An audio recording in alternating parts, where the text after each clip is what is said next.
Hey, welcome back to another video. I'm Ivan Calderon, and today we're doing a little bit of a Q&A.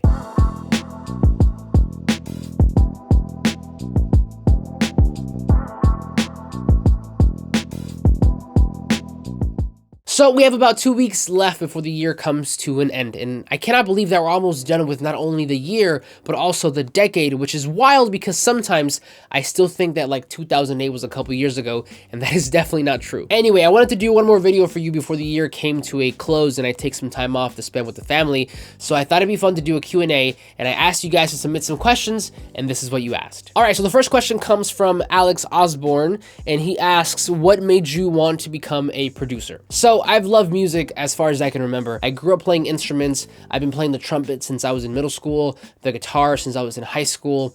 But in 10th grade, we had a project and it was pretty open-ended. You could do whatever you wanted as long as you wrote a paper on it. So my best friend at the time, we both played in the high school marching band. He played the quints, I played the trumpet.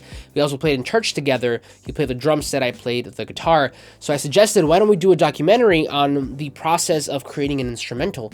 And then we can document it and then go about it that way. So that is exactly what we did. We ended up writing the parts to an entire song, basically just the instrumental without vocals. He wrote the drum parts, I wrote the guitar parts, and we recorded it in this like super janky like system in a church, which was all we had available at that time.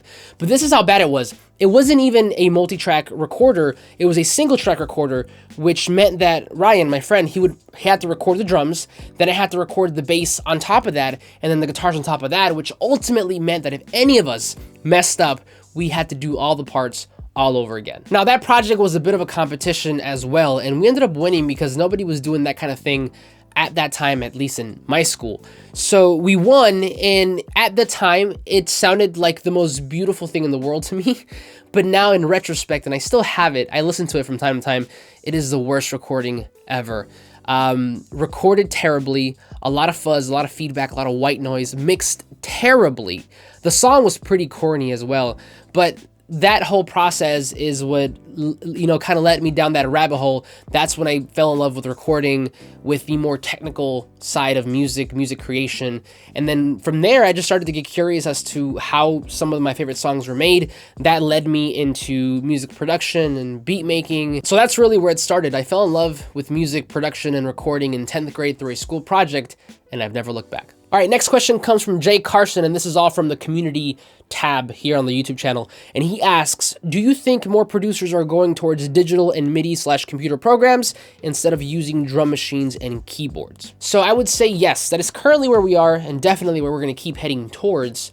But as someone who grew up playing instruments and as someone who also produces computer music, to me, this is kind of like a blessing and a curse. Let me explain. So it's a blessing in the sense that it empowers people to create. If you think about it, the cost of technology has come down so much over the years. You no longer have to be in a large city or in a multi-million-dollar studio to cut a record, and that is amazing. I've made lots of songs in places like this. You know, this is just a bedroom in my house. So it brings the tools and the power back to the people to create, and that's always a good thing. It's a curse, and again, this is very subjective. Obviously, this is my opinion, but it's a little sad to me in the sense that people are no longer or picking up instruments as much.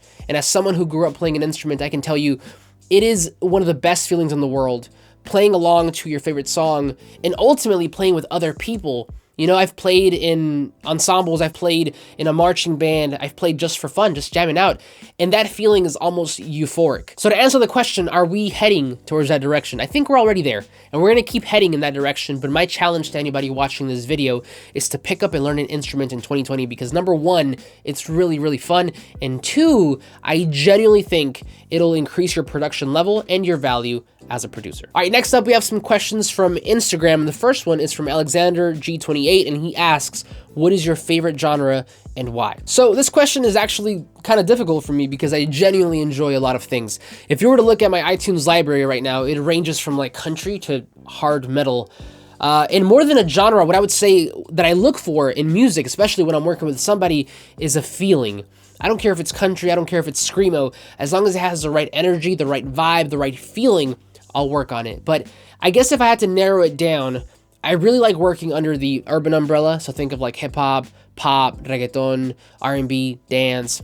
And lately, what I've been enjoying a lot is producing really melodic top lines over like hip hop or trap drums, which I think now is a real genre. I think Spotify calls that pop rap. So yeah, I enjoy everything. I look for a feeling mostly in music, but recently I've been producing a lot of pop rap, I guess. Next question is from Jonathan at Lens Culture Photography. Fun fact, Jonathan is actually going to be the videographer for my wedding next year, so shout out to him. But he asks, who do you find inspiration from? So when I first started producing in the like mid 2000s, I came up listening to a lot of people like Scott Storch, Manny Fresh, Jermaine Dupri, Timbaland, the Neptunes, Just Blaze, Swizz Beatz, just to name a few. Nowadays, I'm listening to a lot of like Louis Bell, Max Martin, Shellback, they're more pop. Greg Kurstin, he's done a lot of work for Adele. And as far as artists goes, and there's plenty, but the one that pops to the top of my head and that I have on my bucket list to work one day because I find him extremely inspirational, John Bellion. Amazing music.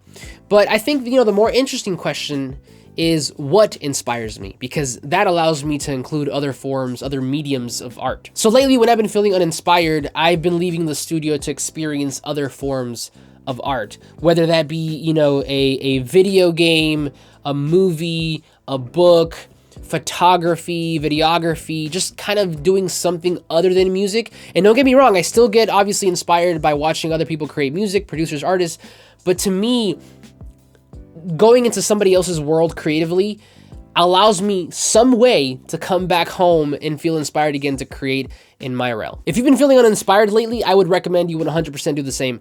Go and do something else. Play a video game, watch a movie, read a book, whatever the case might be. So to answer the question, my inspiration comes from some of the people that I mentioned before, but also from experiencing other forms of art. Next up, we have a question from DJ Valley Beats, and he asks, would you recommend storing VSTs on your main hard drive or external hard drive? I would say it depends on whether you have a solid state drive in your computer as your main drive, and if it has enough storage. So some of the reasons why people put their stuff on external drives is because they want to save money and space. And that's because usually external drives are a lot cheaper than configuring your computer with enough internal storage, especially if we're talking about SSDs. A solid state drive is another reason why you might want to put it on an external drive, because if your computer has an internal mechanical traditional hard drive with moving parts, putting all your stuff on an SSD will make them load a lot quicker, which is always a good thing. And then finally, if you just want to be portable, that's another reason why. Personally, what I do is I put all of my VSTs and mixing plugins, all the software, the programs, in my computer, and I put all of my samples, loops, one-shots, my entire sample library in an external SSD. Marco asks, when are we working on our next project? So Marco is actually the artist that I just finished producing an EP for. The EP is titled I Still Think of You, and his artist name is The Next Day, so that's on all streaming platforms, and I definitely encourage you to listen to it. And whenever, dude, 2020 is around the corner, let's do another one. Pencil Official asks, what are your top 10 free VST instruments at the moment? This is kind of a cop-out answer, but I'll be doing a video on this very soon, so stay tuned. Last question comes from DJ Analyze, and he says, when are you going to make a complete video on how to record vocals on Studio One? So I actually have one already, but it's more like practical techniques on how to record properly in a home studio. I don't do a lot of recording vocals because I find, production to be a little bit more interesting. But if you guys want to see that, let me know down below and I'll definitely make it happen. But that's it for me. Thank you so much for watching. Now, before you head out, two things. Number one, I already said this in the beginning of the video, but I'll be taking a small break from YouTube, about 2 weeks or so, to spend some time with the family over the holidays. But yeah, this is it for 2019. Hopefully you guys enjoyed it. It was super fun for me. I cannot wait to see what next year brings. And I'm super pumped for all the content that I have planned for you guys. But that brings me to point number 2.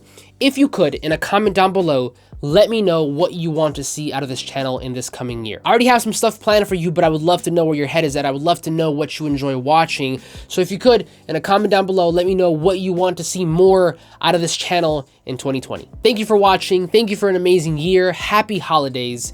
And as always, like this video if you liked it, subscribe if you're not already, but I'll see you in 2020.